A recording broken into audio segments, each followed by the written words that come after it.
Bukod sa pamamahagi ng tulong, binabantayan ni Pangulong Bongbong Marcos ang kalusugan ng mga lumikas dahil sa masamang panahon. Humingi rin siya ng update sa flood control project ng DPWH. Nakatutok si Ivan Mayrina.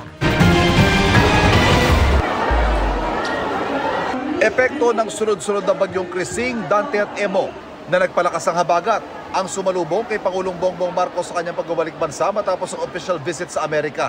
Kanina, libu-libong evacuees ang kinumusta ng Pangulo sa San Mateo, Rizal. Una sa Mali Elementary School kung saan may mahigit 500 pamilya ang nagsilikas.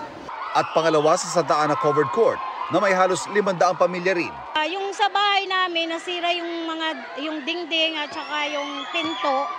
Yun ang nasira. Pero yung ibang bahay talagang na-wash out kasi nasa laylayan kami. Pinangasiwaan ng Pangulo pamimigay ng food packs, mga hygiene kits, sleeping kits at water filtration kits na bahagi rin ng bagong lutong pagkain sa mga evacuee. Pero bukod sa mga pangunahing pangangailangan, mahigpit ding binili ng Pangulo na bantayan ang kalusugan ng mga inilikas. Napaka-congested yung sakit.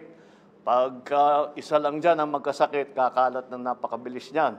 And so we are making sure that every evacuation center has it has a medical team composed of national government doctors and nurses and also local government nurses and doctors.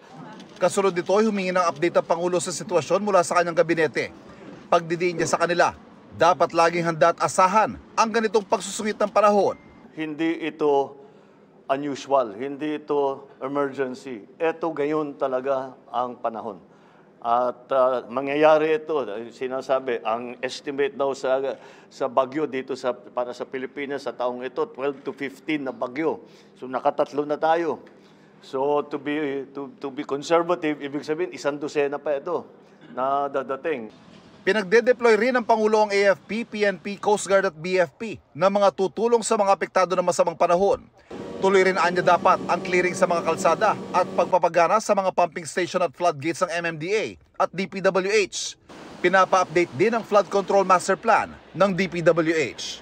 Para sa GMA Integrated News, Ivan Mayrina, nakatutok, 24 oras.